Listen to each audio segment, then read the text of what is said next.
Jadi itu tadi ya teman-teman, alhamdulillah rezeki TAI itu banyak banget.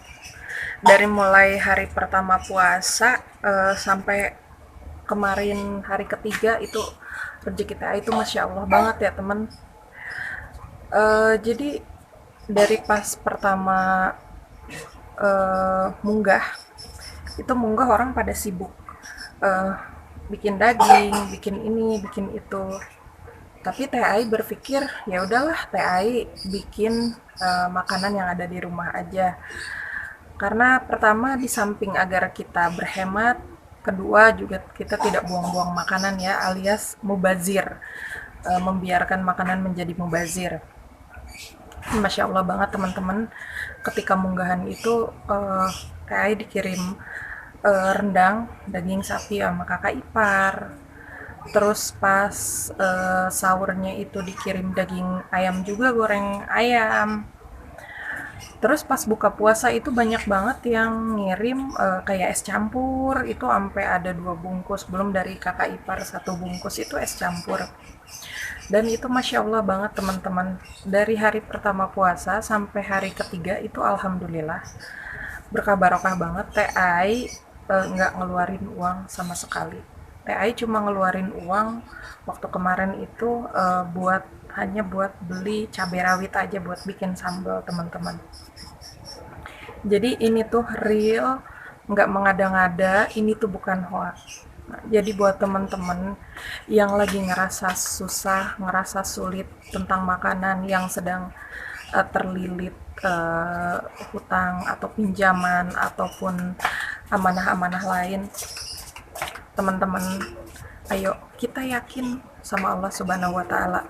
Kita jangan ngerasa gimana ya, aku utangku udah banyak. Terus gimana caranya aku biar makan? Gimana ya? Aku harus minjem lagi ke sana, aku harus minjem lagi ke sini. Itu kebanyakan orang berpikir seperti itu, teman-teman. Tapi ketika kita ngedatangin Allah dengan cara sholat di awal waktu, setelahnya kita bersalawat sebanyak-banyaknya, selalu berusaha membuka Al-Quran, itu insya Allah teman-teman akan diberikan kemudahan. Selain teman-teman diberikan kemudahan, insya Allah juga teman-teman akan diberikan pemikiran yang lebih tenang, yang lebih positif. Dan ketika kita menginginkan semua itu terjadi, kita minta juga sama Allah Subhanahu wa taala. Minta agar ditawakalkan untuk menghadapi setiap ujian.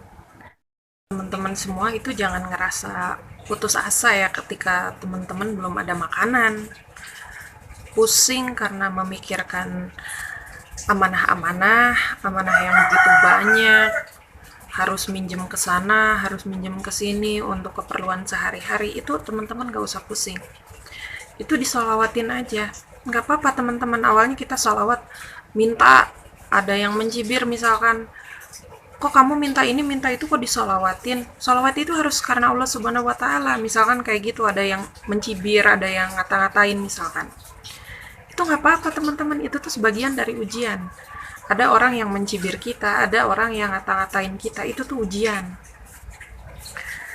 Kita terus aja istiqomah melantunkan sholawat. Misalkan hari ini kita suruh nahan rasa lapar misalkan, itu kita harus nunggu.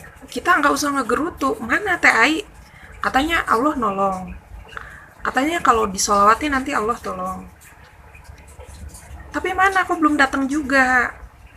Itu salah teman-teman, kita jangan pernah berpikir kayak gitu. Karena orang kalau udah bersolawat banyak, sholatnya di awal waktu, itu insya Allah pemikirannya itu akan positif, akan tenang. Menjalani ujian-ujian kehidupan dari Allah Subhanahu wa taala itu akan tenang. Sebab pemikiran mereka-mereka yang sudah bersolawat itu ketika Allah suruh mereka menunggu, itu mereka akan menunggu keputusan dari Allah Subhanahu wa taala. Bahwasanya, oh ya, hari ini aku harus menunggu. Allah belum memberikan rezeki makanan misalkan untukku.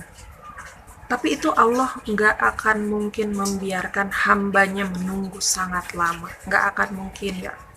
Gak akan mungkin teman-teman. Apalagi dalam keadaan teman-teman misalkan punya anak. Ini pengalaman TAI teman-teman, udah banyak banget TAI pengalaman. Ketika TAI di posisi amanah-amanah yang sedang benar-benar di posisi yang membingungkan, TAI punya anak. Ketika TAI berserah diri dengan sepasrah-pasrahnya, terserah orang mau ngomong apa, mau bilang apa, mau mencibir apa, itu TAI udah pasrah teman-teman. Karena dengan orang mencibir, dengan orang ngata-ngatain, itu pada kenyataannya kita masih tetap hidup. Kita masih tetap hidup. Yang harus dipersiapkan mental kita. Mental kita yang harus benar-benar kuat. Tapi ketika itu pemikiran TAI udah nggak di situ teman-teman, karena TAI udah benar-benar pasrah, sepasrah-pasrahnya. Terserah orang mau ngomong apa, mau menghina, mau mencibir, mau apapun itu terserah mereka. Dan di situ TAI udah nggak mau marah lagi teman-teman, udah nggak ingin ada rasa marah, ngomel, benci, apalagi benci ya teman-teman, itu udah nggak ada. Tapi TAI udah ikhlas, mau diketawain, mau apa, udah TAI ikhlas aja, ikhlas. Malah TAI berbeda banget dengan waktu dulu sebelum mendawamkan sholawat dengan sekarang ya teman-teman. Kalau dulu mungkin kalau ada orang mencibir, kedengeran kuping ngomongin, kita itu kayaknya marah. Bawaannya tuh marah gitu. Tapi ketika sudah mendawamkan sholawat, alhamdulillah terus bersolawat, sholat di awal waktu, itu hati menjadi tenang teman-teman. Sudah tidak ada yang namanya tergoda ketika orang-orang mau mencibir, mau menghina, itu sudah tidak akan tergoda lagi teman-teman. Itu yang ada hanya rasa ikhlas.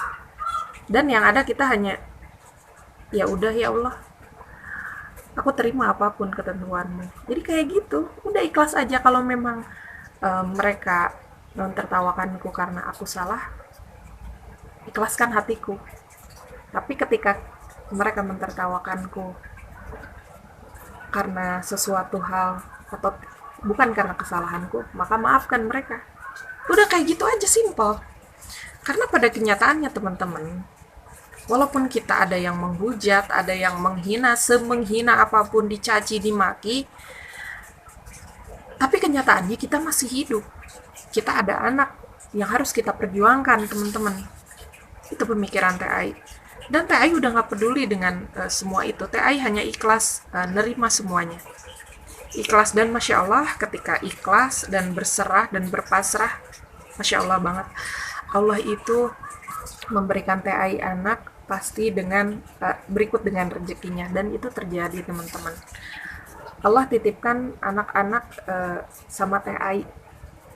Allah titipkan 3 anak sama TAI, dan itu pasti Allah menitipkan 3 anak kepada TAI itu bukan tanpa alasan teman-teman. Allah titipkan 3 anak kepada TAI karena Allah tahu mungkin TAI yang akan mampu. Itu. Jadi TAI berpikirnya ke situ aja, teman-teman. Dan insya Allah, ketika Allah menitipkan anak-anak ke kita, maka insya Allah itu pun akan berikut dengan rezekinya. Di situ, teman-teman, pemikiran TAI mulai terus berubah ke arah yang lebih positif. Dan semenjak dari kepasrahan itu, pasrah sepasrah-pasrahnya, ketika tidak ada makanan pun kita berpuasa semuanya. Dan Masya Allah ketika berpasrah dan benar-benar berserah, itu rezeki berdatangan. Dan Alhamdulillah sampai hari ini rezeki TAI itu nggak berhenti-berhenti teman-teman. Alhamdulillah banget. Jadi ayo teman-teman, tidak ada alasan lagi kita untuk selalu mengeluh. Selalulah bersyukur dengan apa yang kita miliki. Ya mungkin TAI juga kalau tidak tanpa kejadian seperti ini, mungkin TAI nggak akan pernah belajar. Jadi TAI mengambil hikmah daripada semua hal yang terjadi pada kehidupan TAI teman-teman.